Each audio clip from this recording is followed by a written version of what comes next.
Muy buenos días, queridos seguidores, oidores y miradores de la Comuna de la Palabra. Nuevamente, y ahora sí a tambor batiente, porque ayer tuvimos aquí despotricando, como sabe hacerlo, el poeta Javier Sicilia, aclarando muchos conceptos, poniendo muchos puntos sobre las IES, a propósito de la caminata. ¿Por qué caminata y no marcha? ¿Por qué en ese orden verdad, justicia y paz? Y no empezando por el indulto, la amnistía, amnesia o lo que sea.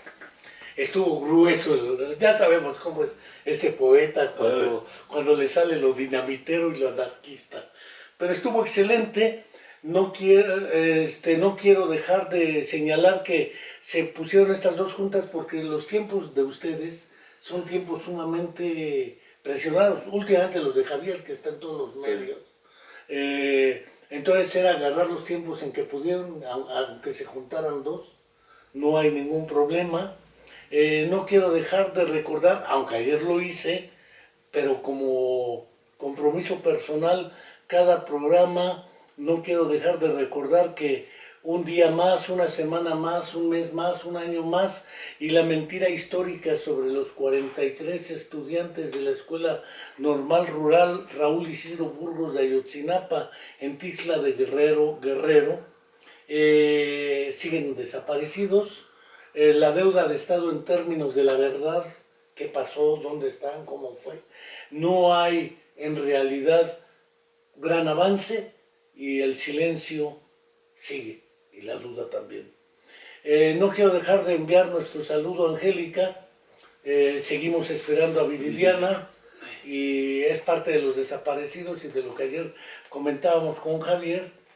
Y no quiero dejar de agradecerle al doctor Alejandro Vera, agradecer a nuestros miradores que en el País Vasco, en Barcelona, en España, en Perú, en Huancayo, en Chile, en Puerto Rico, pese al terremoto les mandamos nuestra solidaridad. Somos un país muy terremoteado, México, como cuando en Managua se dio el terremoto, sacaron un documento que los jóvenes de las fuerzas estudiantiles sandinistas de psicología sacaron un documento que se llama el síndrome del terremoteado para explicar el impacto psicológico de este tipo de eventos sobre la estructura psicológica. Pero ¿qué te platico de eso, doctor? A ti te han secuestrado, han golpeado a Mariel, le mando fraternos saludos a tu esposa Marilena Ávila Guerrero. La encañonaron 2 veces, se la intentaron secuestrar, intentaron intimidarla, la secuestran contigo, una persecución política que desde el gobierno de Graco Luis Ramírez Garrido Abreu y sus operadores que aún perviven pese al cambio de gobierno en la fiscalía, y persiste una persecución política que se ha judicializado y se ha criminalizado. Parece ser que ahora no es el rector Alejandro Vera, no es el rector Alejandro Vera, no es el exsecuestrado Alejandro Vera, porque además ya lo comentábamos, si no has sido tú, quién sabe si te hubieran rescatado, ¿eh? El impacto mediático y de actuación cambia a cualquier mortal de a pie, lo cual no es tu responsabilidad que haya sido conocido y que el gobierno se esmerara. Lo resolvieron satisfactoriamente, pero pues qué te cuento a ti de síndromes de terremoteado, estrés postraumático, dijeran ahora, y pues siguen SNI, siguen trabajando. Pues qué bueno, porque la vida sigue. Ya lo decía Nelson Mandela después de sus 27 años preso, 12 años que se echó el buen Pepe Mujica en Uruguay cuando lo agarraron con los Tupamaros, 12 años de tortura y aislamiento, y ahí está entero el expresidente de Uruguay, Pepe Mujica, y pues aquí estás entero. Me da mucho gusto verte, saludarte, y ya después me escalearemos en otro momento y oportunidad. Pero un poco para comentar por qué, a qué atribuyes que siga esta persecución política judicializada y criminalizada, no hacia tu persona como persona física, sino hacia tu persona como una persona políticamente importante en el Estado, en su momento.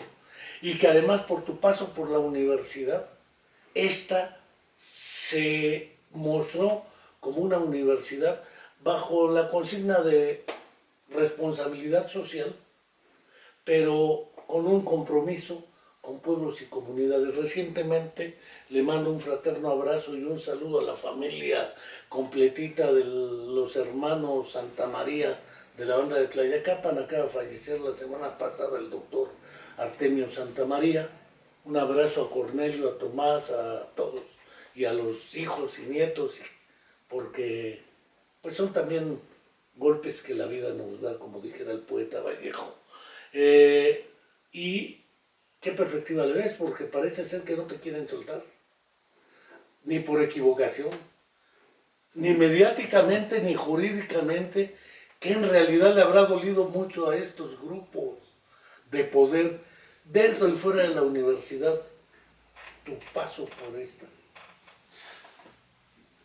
Primero, pues, saludar a la Comuna de la Palabra, un gusto estar contigo, Enrique, como siempre, y sobre todo, bueno, pues disfrutar de este espacio que siempre tú nos brindas para que podamos, pues, expresarnos y manifestarnos en algún sentido sobre nuestro acontecer político, social, económico, cultural, etcétera, etcétera, etcétera. Entonces, pues, entiendo que ayer con Javier, bueno, pues se centraron en un tema decisivo que yo no lo desligo de esta terrible persecución que estamos viviendo, no solo yo en lo personal, sino ya se ha ido extendiendo a una parte importante del equipo que me acompañó durante pues casi los 6 años que estuve en la rectoría, y en ese sentido pues sí me parece que esto tiene que ver con el compromiso que asumimos de cara a la situación de violencia, de inseguridad que estábamos viviendo en el Estado y que seguimos viviendo en este Estado, y las graves violaciones a derechos humanos. Pues ahí está, por ejemplo, el caso de este cuerpo que entregan a familiares y que después resulta que no era que siempre no, que andaba de parranda el la muerto. persona, no, y que además digan, es que la familia no, tiene la culpa, ¿para qué nos dicen que es su muerto? Entonces, pues, digo, ya solamente ese hecho en sí te da cuenta de la manera tan desasiada en la que se está atendiendo en nuestro Estado este problema tan lamentable. El hecho de que después de que ya se hayan entregado 13 cuerpos de las fosas de Tetelcingo y Jojutla, y que no tengas todavía ni siquiera un vinculado a proceso, después de que la Comisión Nacional pues señaló a más de 40 funcionarios de la administración anterior, pues te habla de que seguimos viviendo pues bajo las mismas condiciones que estábamos anteriormente. Y eso pues es muy lamentable porque pues, los asesinatos siguen, las desapariciones siguen, las violaciones a derechos humanos pues cada vez son más evidentes, como este caso que es realmente es una tragedia. no seguir el protocolo, porque hay protocolos para ello. Pues sí, tienen que hacer las pruebas de ADN, tienen por supuesto que abrir las carpetas de investigación, hacer las necropsias. Porque si no, yo llego y le pido un muerto que quién sabe si existía y me lo entregan. Pues, imagínate. Entonces, este es un hecho grave y no es más que el reflejo de lo que estábamos viviendo en ese momento. Entonces me parece que el compromiso de cara a las víctimas que asumió la universidad, pues es lo que generó toda esta ola de persecución en mi contra, y te digo, y ahora pues lo han ido extendiendo de manera muy facciosa y perniciosa a otros miembros el contador, por ejemplo, ¿no? Por ejemplo, Sotelo. Por ejemplo, Sotelo, a quien le mandamos nuestra solidaridad y a quien le confirman una resolución por pagar prestaciones que estaba obligado a pagar por contrato colectivo, y un contrato que además fue sancionado por una autoridad laboral competente y que manifestó que no había cláusulas contrarias a la legalidad, y de repente pues te dicen que no hay que pagar, prestaciones. Que las conquistas de los trabajadores, que las conquistas salariales y contractuales, pues que no tienen valor. Y entonces, pues me parece que que estas resoluciones dan muestra clara de que al final estamos viviendo momentos difíciles y en donde la autonomía universitaria, por un lado, y por el otro lado, pues las posiciones críticas que siempre la academia asume y debe de asumir ante el acontecer político y social, pues siguen incomodando a ciertos actores como pues, los que siguen atizando. Sí, pero ya no es el gobierno de Graco. ¿Por qué sigue la persecución? Pues mira, podríamos encontrar razones aparentemente objetivas. Hay una resolución de un tribunal colegiado que determina que hubo una violación al debido proceso y que hubo también violación a derechos fundamentales y que se tenía que reponer el procedimiento en el que se nos formuló la imputación hace 2 años en relación con este asunto de peculado. Se retira porque violaron el procedimiento. Y se repone, se inicia nuevamente con la formulación de imputación y la vinculación a proceso, pero pues ahora ya con pues una falsedad de declaraciones por parte de la Fiscalía, en el sentido de que ya ni siquiera me acusan por haber contratado por disposición del Consejo Universitario un crédito para infraestructura de la universidad y para poder atender y albergar alumnos que no tenían aulas, etcétera, etcétera, etcétera. Ahora me dicen que las obras ni siquiera se realizaron. A ver si entiendo.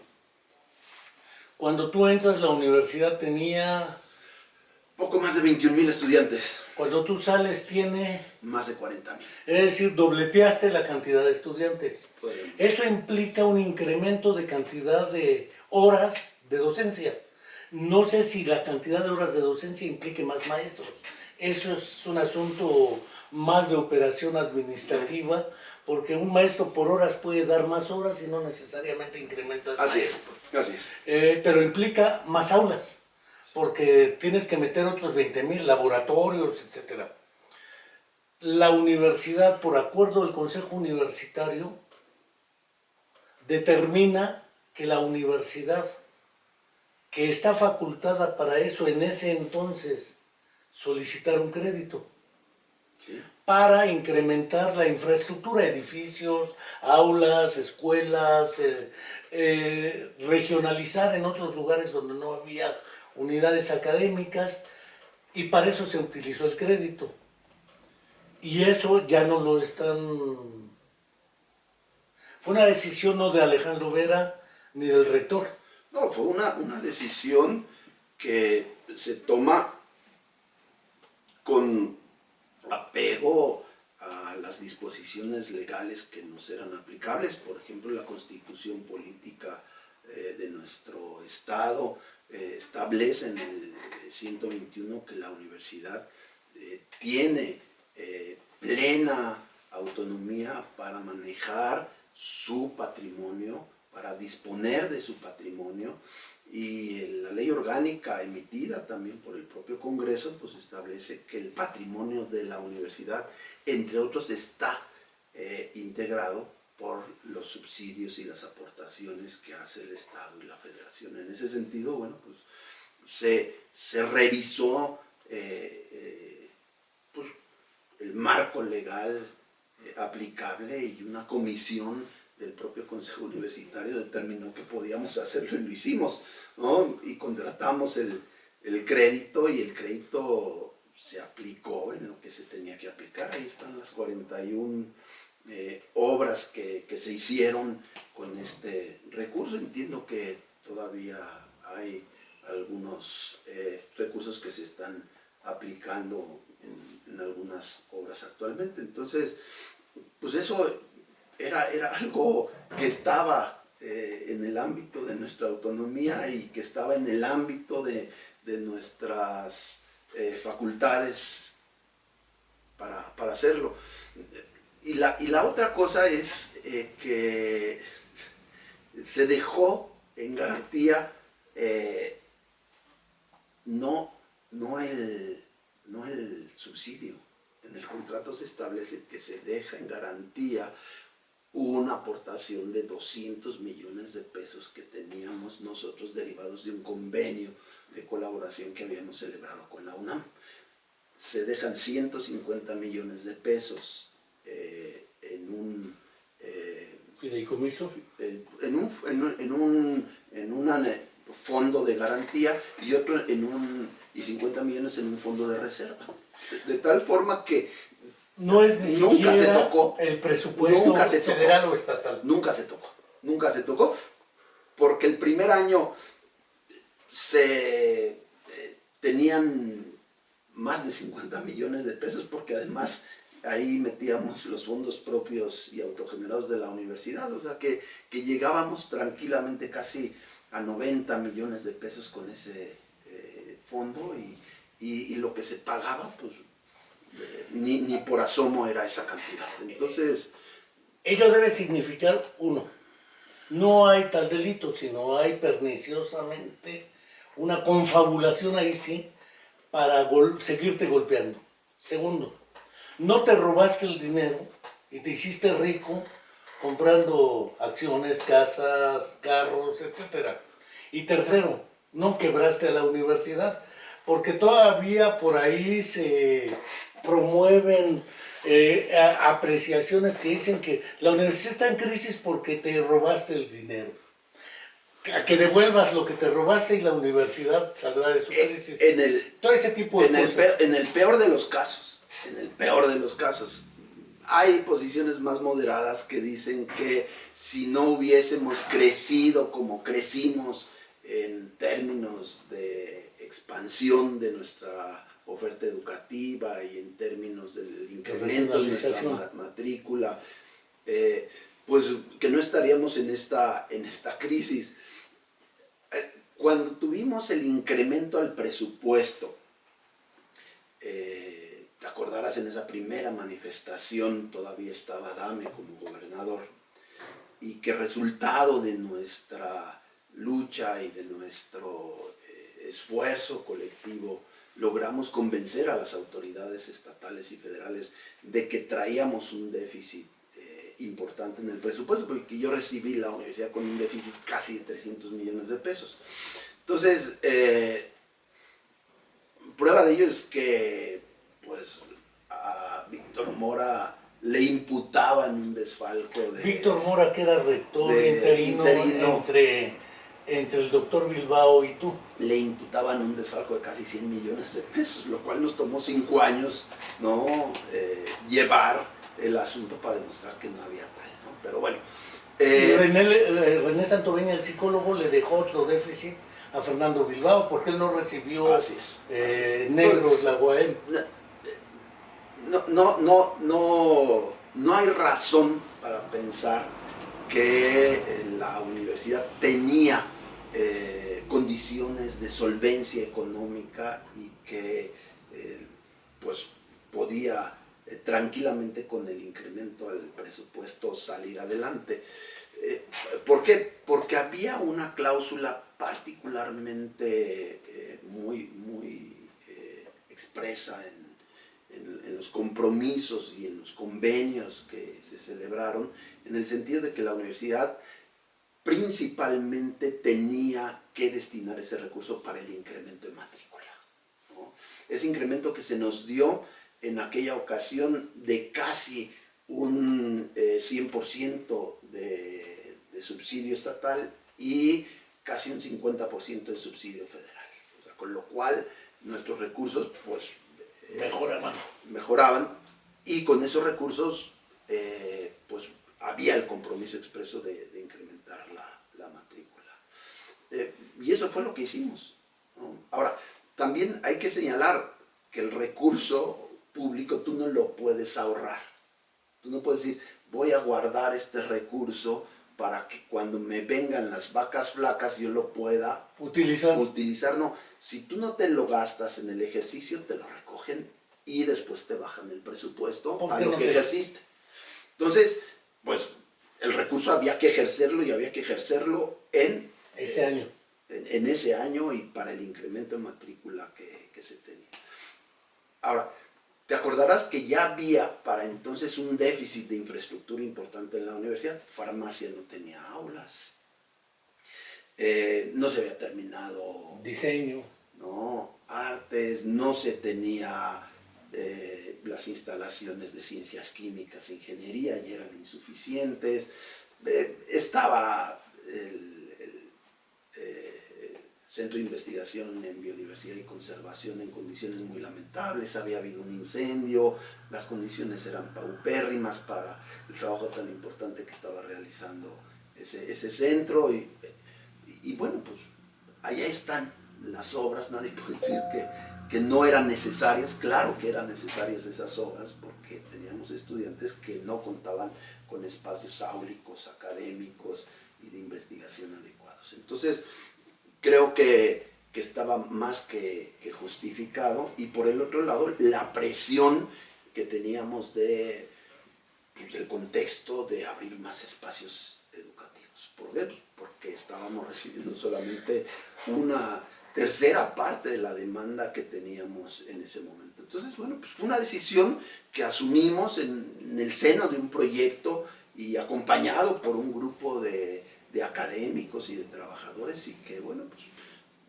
se hizo. Ahí están. Creo que no hubo dolo, no hubo delito. Ahí están las obras, ahí están los estudiantes, ahí está. Pero el déficit de la universidad tiene otra explicación. Y no es que se haya alzado la lana. No tiene que ver con el pago del crédito, y tampoco tiene que ver con el incremento de la matrícula, porque si nosotros, ¿no?, aplicamos el recurso que nos dan vía subsidio conforme a los convenios de colaboración, y nos vamos a dar cuenta que el recurso bajo esas condiciones es suficiente para mantener la matrícula. El problema es que tenemos una serie de prestaciones que no están siendo reconocidas. Ya no digo por la federación, porque difícilmente la federación creo que va a reconocer esas condiciones, como los 90 días de aguinaldo, que heredamos, pues...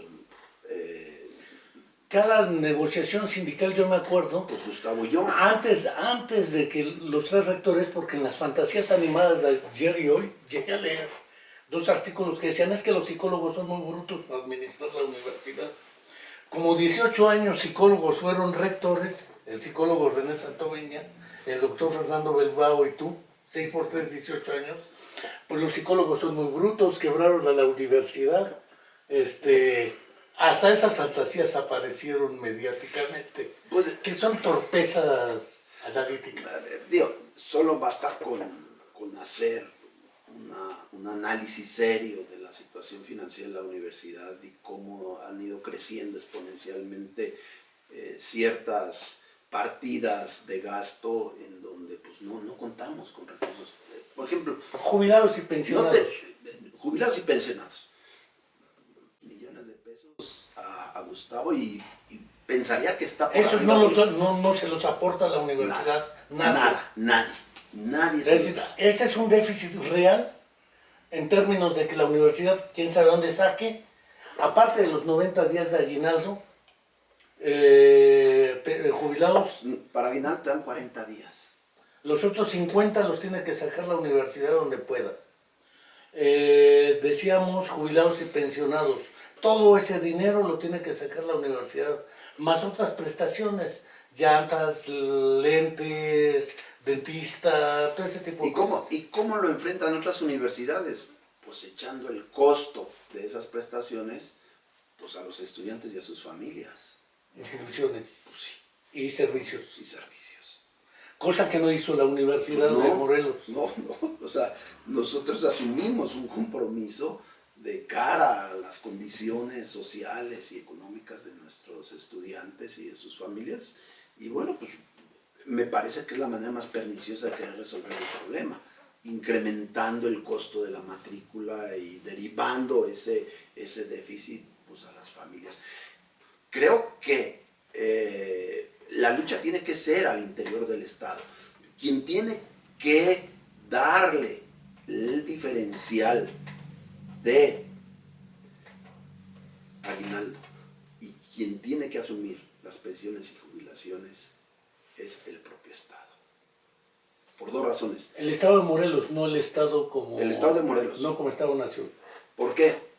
Porque en la ley orgánica de nuestra universidad se estableció desde el Congreso del Estado con suficiente claridad que los trabajadores universitarios tenían el derecho a jubilarse a los 25 años de servicio.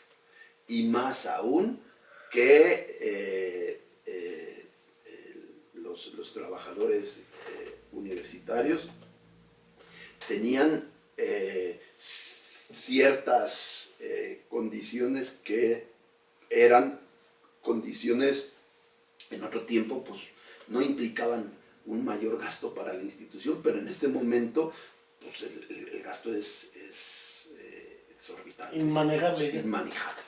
Y en ese sentido, pues, ¿quién tiene que pagar las jubilaciones? Pues el Estado, es una deuda de Estado, no es de la universidad.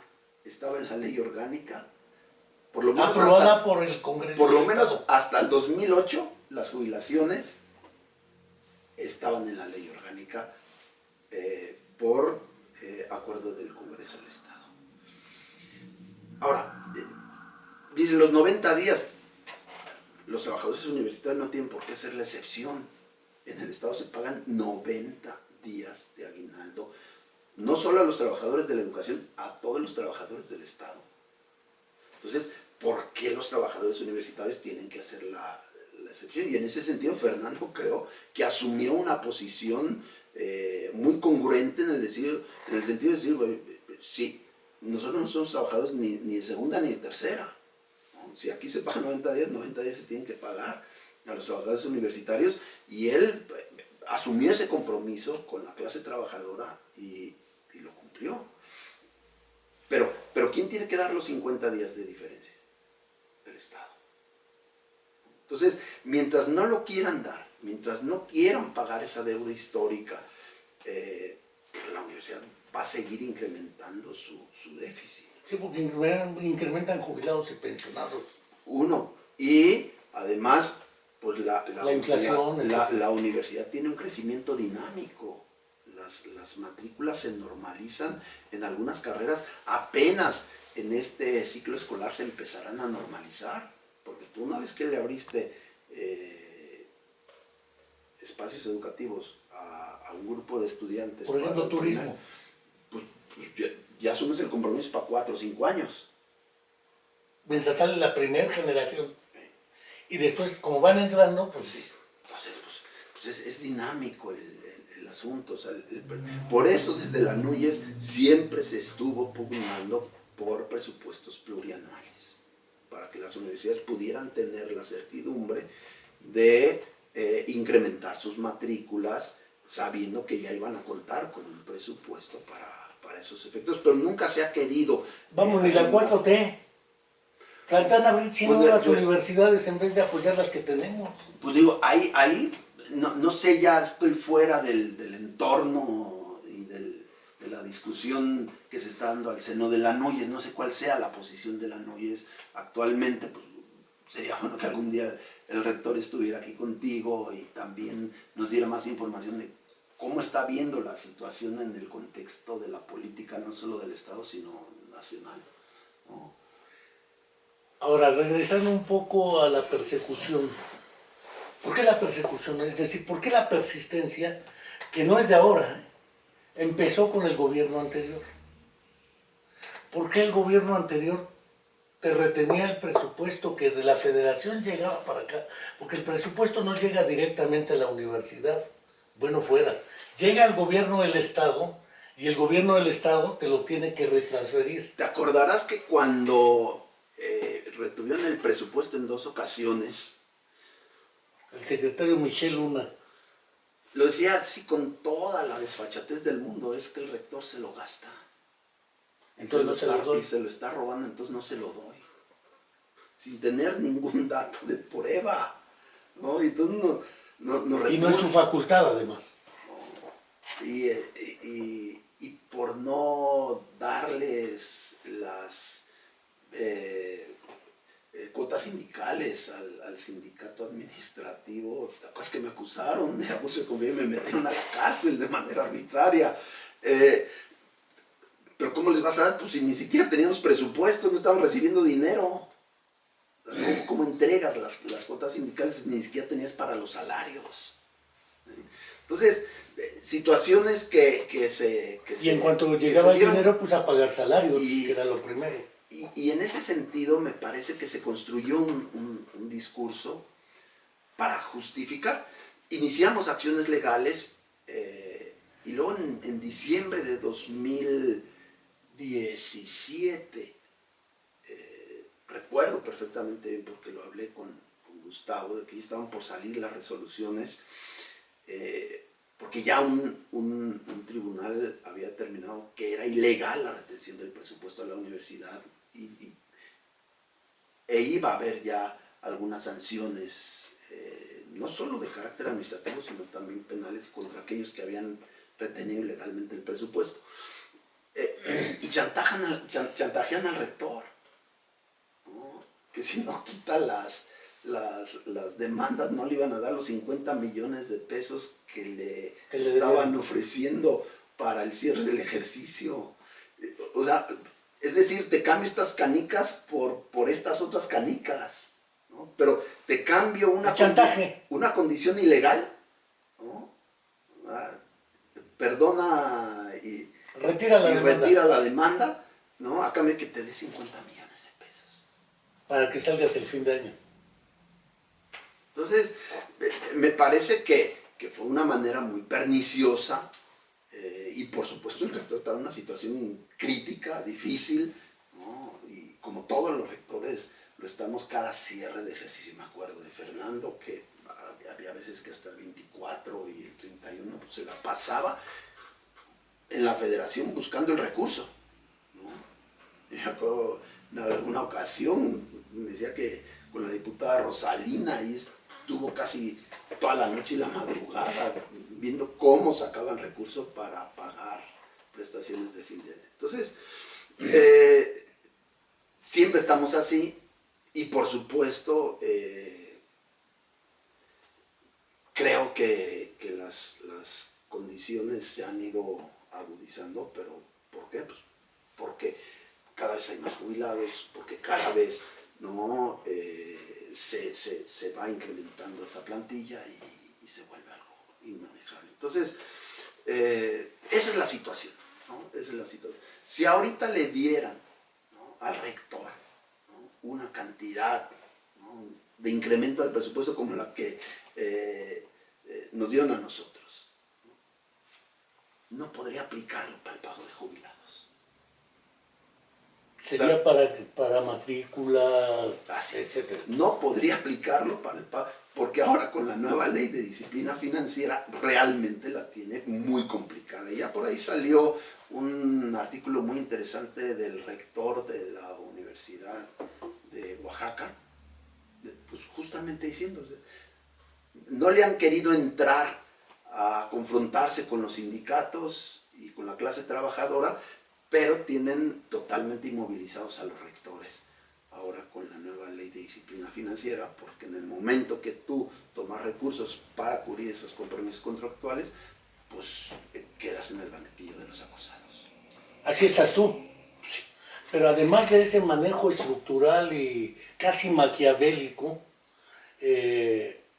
obedece a cuestiones internas, porque el gobierno anterior fue el que creó las fosas clandestinas de Tetelcingo. Digo, ¿por qué no se le fueron así a Fernando Bilbao? ¿No? ¿Por qué no se le fueron así a Víctor Mora? ¿No? Si al final ellos no hicieron otra cosa más que cumplir con su compromiso de atender pues, los contratos colectivos de los trabajadores, que además pues, son producto de una construcción histórica, ¿no?, de la clase trabajadora. Pero no se les van de la misma manera, ni al mismo René, pues porque no asumieron una posición política como la que nosotros asumimos, ¿no? Y asumimos pues, de cara a la situación y a la tragedia que estábamos viviendo. A René no le tocó enfrentar esta tragedia. Y qué bueno que no. Y seguramente hubiera asumido una posición también ética, política en ese sentido, porque lo conocemos y sabemos de su calidad. Fernando, yo creo que también se hubiera manifestado y se hubiera expresado, claro, ¿no? En esos términos, sobre todo si tienes alumnos desaparecidos, ¿no? Sobre todo si tienes un doctor asesinado. ¿Te acuerdas cuando el asesinato de Juan Francisco? De Juan Francisco, ¿no? sí. Y de sus amigos. Fernando nos invitó para que saliéramos y nos manifestáramos junto con Javier y con la UNAM y con muchas otras instituciones de educación superior que se sumaron en solidaridad con Javier y con el movimiento que ahí se gestó, y salimos de aquí.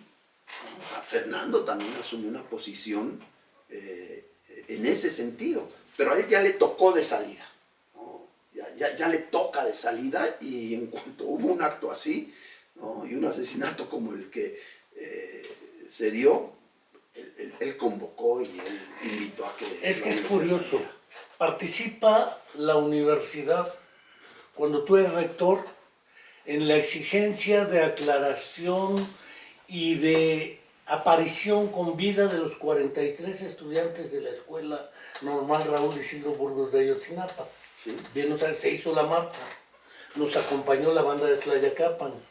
Se hizo la marcha cuando asesinaron al doctor Alejandro Chao Barona. Sí. Se hizo la marcha cuando la autonomía universitaria, y después se empezó a plantear la participación de la universidad en solidaridad con las víctimas de desaparecidos en el destape de las fosas clandestinas de Tetelcingo primero y después de Jojutla. Sí. La universidad participa a través del doctor Iván Martínez Dunker, Abimelech y otros, en lo que es la realización de estudios de genética para identificar cuerpos. Que ya los en la exhumación. Y en la exhumación. Junto con las víctimas. Junto con las víctimas, familiares, organizaciones de víctimas. Es decir, parece ser que al gobernador no le gustó nada eso. Pues no, porque digo, ya son 13 que confirman lo que nosotros, junto con las víctimas, estábamos denunciando. Que los habían tirado. Y más dramático el caso de Oliver. Que no habían realizado las pruebas de ADN, las necropsias de ley, y no tenían carpetas de investigación. Ahí está la prueba. Ya son 13. 13 de 119. Que ya los habían tirado como basura. Ahora, lo más grave es que todavía no vemos, y ya lo digo en los tribunales, en los medios, ¿no? que el tema se siga difundiendo, y que desde los medios se siga exigiendo que se haga justicia a las víctimas. Ayer decía Javier, y creo que con bastante dureza, como es su estilo, ese poeta Javier Sicilia, que mucha gente está discutiendo que si Alejandro Vera se robó el dinero, que si Alejandro Vera desfalcó la universidad, que si a Javier Sicilia y a los Levarón los financian no sé qué fuerzas oscuras, que si explotan a las víctimas, que si él no supo educar a su hijo y por eso se lo ejecutaron, que él es un oportunista de lo peor. Están discutiendo eso, y no las víctimas, las muertes, el sufrimiento y el dolor que tienen los familiares, los sobrevivientes, huérfanos, viudas y todas las demás personas como víctimas de esta violencia estructural que indudablemente no es imputable ni al gobierno de Andrés Manuel López Obrador, aunque ahora a él le toca como representante del Estado y del gobierno atender este asunto. Ni lo es para el actual gobierno, o sea, es algo que ya... Es una herencia, lo cual no quiere decir que entonces digamos, como es una herencia, pues mientras no haya presente todo será pasado. Y naturalmente en esas circunstancias, mientras estemos en esa lógica, no se discute ni la condición de las universidades, ni la condición de las víctimas, ni de la violencia, ni de cómo enfrentarla. Y nos desviamos hacia el ataque personal y la descalificación. Y es lo que se ha hecho. En estas circunstancias, ¿qué perspectiva le ves al proceso de judicialización? Mira, lo más y con el contador que ya no, y varios que están la contadora también debe estar complicadas. Lo más delicado y triste es que ahora sea en tribunales en donde tengamos que estar haciendo valer nuestra autonomía, ¿no? Y la autonomía con la cual actuamos, y no quiero decir que sin que hayamos dejado de cumplir con nuestro compromiso de la transparencia y la rendición de cuentas, porque la universidad fue sobreauditada. ¿Cuántas veces se le auditó? Por lo menos la federación y el estado nos auditaba una vez por año, y aparte las auditorías especiales y las auditorías forenses. O sea, hasta 4 o 5 auditorías. Y aparte las propias de la auditoría externa de la universidad, y en los estados financieros de la universidad, pues, ahí se concluye claramente de que hubo un manejo razonable de los recursos financieros de la universidad, y razonable pues no es porque haya otra calificación después que esa, porque eso es lo que normalmente resuelven los auditores cuando no encuentran desfalcos, no encuentran malos manejos en este sentido. Observaciones sí, todas las administraciones hemos tenido observaciones, ¿no? Y todas se han ido solventando y todas se han ido clarificando. El problema es que no se habían judicializado, ¿no? Como se judicializaron ahora. De hecho, pues, ¿no? La auditoría especial que me practicaron no se ha resuelto. La que ordenó el Congreso del Estado. Pero sin embargo, ya estoy yo vinculado a un proceso. Pero ahora estaba amenazando uno de los diputados a todos los presidentes municipales que si paraban el Estado les iban a hacer una auditoría especial a cada ayuntamiento. El uso faccioso de la auditoría, ¿no? Entonces, creo que ahí está realmente el problema, y que el problema tiene que ver fundamentalmente con el ejercicio de nuestra autonomía, y que te decía, lamentablemente ahora la tenemos que estar haciendo valer en tribunales. Sí, pero con el ejercicio de la autonomía universitaria que como rector tuviste, pero la decisión ni siquiera la tomaste como rector. No, fue la universidad. Fue el Consejo Universitario, que es la máxima autoridad de la universidad. Así es. Entonces, es indudable que es un uso faccioso y violatorio del tercero constitucional en su fracción séptima. Porque establece el autogobierno, pero el 121 de nuestra Constitución establece con toda claridad la libre disposición del patrimonio, ¿no? Y esa libre disposición recae en el Consejo Universitario, recae en la Junta de Gobierno, recae en la propia comunidad universitaria, pero además, ¿no? Contempla el subsidio. Y eso no quiere decir, lo enfatizo, que no estemos obligados a ser transparentes y a rendir cuentas. Eso se ha hecho y se sigue haciendo. Entiendo que a la universidad le siguen practicando auditorías por parte de la Federación del Estado y de la propia auditoría externa. Y me parece que hasta el día de hoy nadie puede concluir que se haya alguien llevado recursos de la institución o los haya distraído para beneficio personal o de terceros. Me parece que de ninguna auditoría se puede concluir eso. Hasta el día de hoy entiendo que el rector igual está teniendo un manejo adecuado de los recursos, y está siendo transparente y está rindiendo cuentas, y pues lo que nos toca. Una pregunta que es la expectativa, perdón, Entonces, el tema de la expectativa, pues es que nuevamente vamos a caer en los tribunales federales y ahí vamos a hacer valer nuestra razón y seguramente ahí es donde se podrá revertir esta situación que al interior del Estado no hemos podido resolver, pues porque hay una consigna clarísima, ¿no? Ya las acusaciones, no solo de la Fiscalía, las acusaciones que han hecho en su momento quienes han estado al frente de este caso por parte del tribunal, pues son aberrantes, o sea, son realmente desquiciantes. Que haya sido vinculado a proceso significa que cometiste delitos. En mi caso no, en mi caso sí.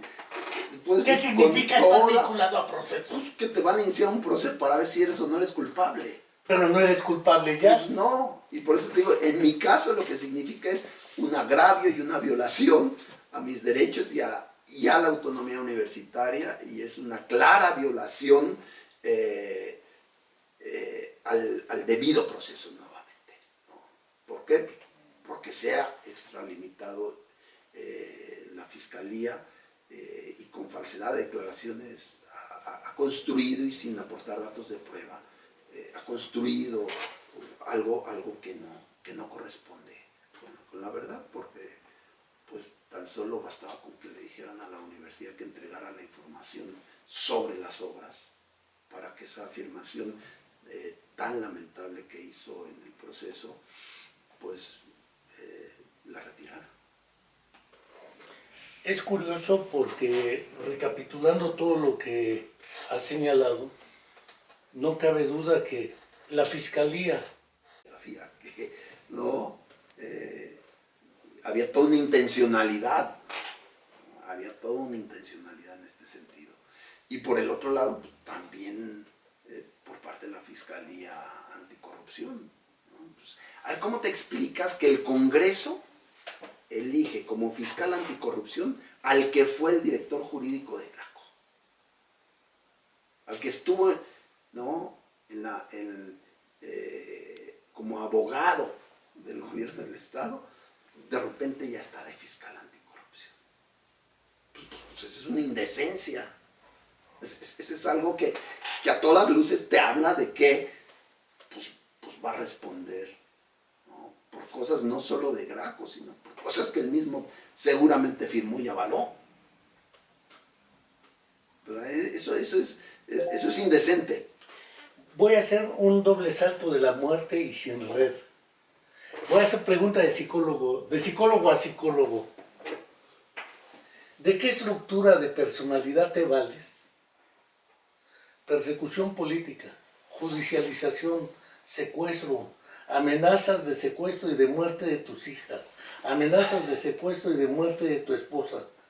¿De qué recursos se valen para seguir enteros, cabrón? Porque digo, cualquiera se cae con cualquier estupidez, ¿no? Pero ahí estás, ahí está Mariel, ahí están tus hijas, tus hermanos. Platiqué con uno de los hermanos de Mariel que llevó la negociación, me llevo bien con él, el papá de Mayra Ávila, que le mando saludos. Juan. A Juan, un jovenazo ya jubilado de CEP. Y digo, pues no es fácil salir así sonriente, así como hay plumajes que cruzan el pantano y no se manchan, mi plumaje es de esos. ¿De qué se vale? Estoy hablando de psicólogo a psicólogo. A ver, te voy a contestar. Digo, hay, por supuesto, muchos recursos psicológicos que te permiten afrontar crisis y situaciones adversas, y de manera muy personal, para mí son recursos espirituales, ¿no? Este sentido de autotrascendencia que te ubica en una dimensión y que te identifica con unas creencias, con unos valores, con unos principios, con unas convicciones que, tú sabes, las convicciones son la parte más elaborada de la personalidad, porque tiene que ver no solo con toda tu construcción en términos de relaciones interpersonales en el seno familiar, sino más allá, ¿no? Y en ese sentido, me parece que tanto a Mariel como a mí, la fe y la creencia en Dios y en todo ese universo simbólico, desde nuestra concepción judeocristiana, es lo que nos permite salir a flote y enfrentar los momentos más difíciles, ¿no? Y ahí están las palabras de Jesús, ¿no? Bienaventurados los perseguidos a causa de la justicia, porque ellos heredarán el reino de los cielos. Órale, y mira, ¿me recuerdas cuando leí El hombre en busca de sentido y el hombre doliente de Víctor Frankl? Ah, sí. Y cuando leí Sobrevivir de Bruno Bettelheim, y cuando leí Los crímenes de la paz de Franco Basaglia, los tres vivieron en la Segunda Guerra Mundial. Víctor Frankl 4 años en casi todos los campos de concentración, concluyendo en Auschwitz. Bruno Bettelheim en varios, concluyendo en Dachau. Y Franco Basaglia en Italia encerrado hasta la liberación, los tres. Y es curioso, los tres dijeron, los que mejor se mantuvieron eran los que creían en un Dios. Porque, concluye Víctor Frankl, tener fe en algo les dio el principio de decir, esta es una prueba de Dios y Él me va a apoyar. Y agregaban Bruno Bettelheim y Franco Basaglia y los comunistas, o en su momento luchadores como Mandela, que decían, bueno, esto es una prueba más también de mis principios ideológicos y políticos, y voy a vencer al fascismo, al nazismo, al falangismo, etcétera. Convicciones. Que son las convicciones como parte de la estructura de la personalidad. Y sobre todo convicciones de carácter ideológicas o religiosas. Por eso no, en psicometría o en evaluación psicológica 4 nunca di un puercotés, porque los test no sirven para esto, aunque te asombrara. Y yo soy un convencido de que tarde que temprano se hará justicia, y particularmente a esas víctimas de las fosas de Tetelcingo y de las fosas de Jojutla, que también las abrimos nosotros. Es decir, hay un optimismo. Pues un optimismo porque seguimos luchando, porque no nos hemos replegado, porque no nos hemos... no nos hemos dado por vencidos ni aún vencidos, dijeron no. Y porque, pues, me parece que en el ADN de los académicos siempre tiene que hacerse valer la razón académica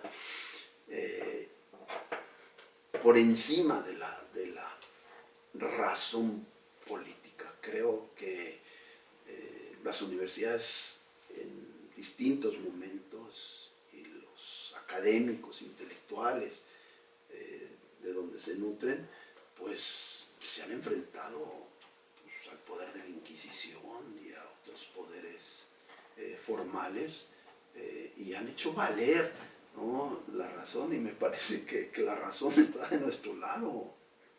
La razón nos asiste y nos asiste porque seguimos sin encontrar a Viridiana y si seguimos sin encontrar a muchas de nuestras víctimas desaparecidas. Más las que se acumulan.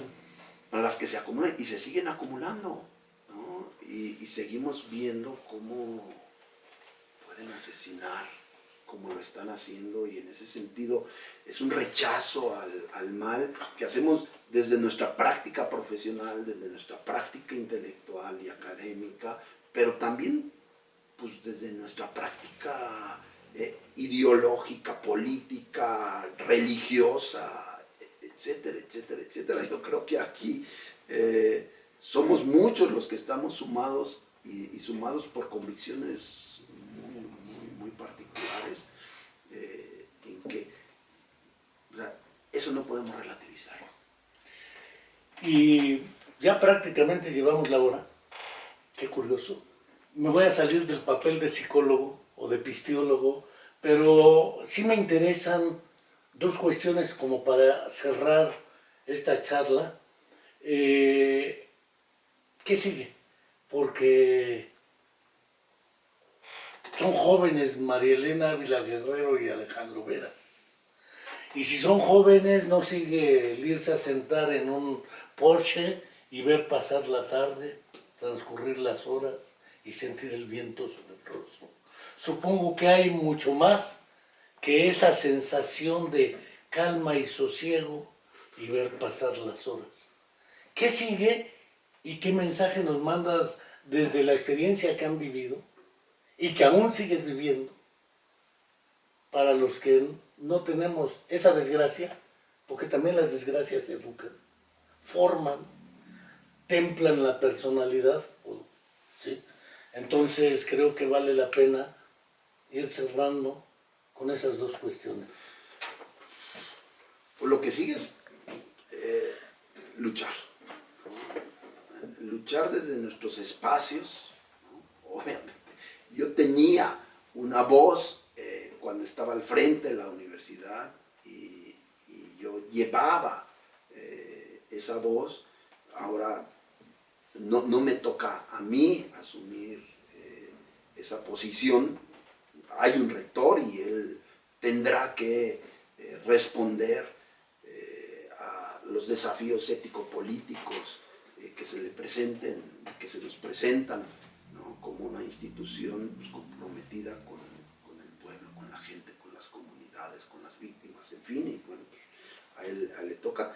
Y a mí pues, me toca luchar desde mi propia práctica y desde mi propia experiencia, que junto con otros pues seguimos gestando y seguimos impulsando, como lo hemos venido haciendo con el programa estatal de estudios de la violencia que coordina René Santoveña, y donde bueno pues ya estamos entregando ya una serie de productos para que pues, las instituciones y las organizaciones que quieran servirse de todo ese acervo y de toda esa experiencia gestada, pues lo puedan hacer y seguirnos solidarizando con las víctimas, seguirnos solidarizando con los pueblos, con las comunidades, para que pues estos crímenes no queden impunes, para que se le haga justicia a los familiares de quienes ya fueron asesinados, y para que se siga buscando a los desaparecidos, y para que los busquemos no solo en las fosas, sino también con vida. Ahí están, ¿no? La cantidad de casos de personas desaparecidas, de jovencitas desaparecidas, víctimas de la trata con fines de explotación sexual, o de jóvenes con fines de explotación laboral, en fin. Hay que buscarlos en los campos de cultivo, hay que buscarlos en los prostíbulos, hay que buscarlos ahí donde estoy seguro que muchos de ellos están contra su voluntad. Pues doctor, no quiero dejar de agradecerte tu tiempo, además tu experiencia, porque hoy fue una charla menos que institucional y académica, muy personal en ese sentido de tu fe, tus principios, porque si mal no me acuerdo, en mi formación judeocristiana, decía bienaventurados los pobres, bienaventurados los que sufren hambre, bienaventurados los perseguidos, bla, bla, bla, bla, bla. Pero tú mejor que yo, porque algún tiempo iba a ser cura, pero no soy cristiano ni católico de closet, y entonces no quiero dejar de agradecer a nuestros seguidores y nos vemos hasta la próxima. Un gusto.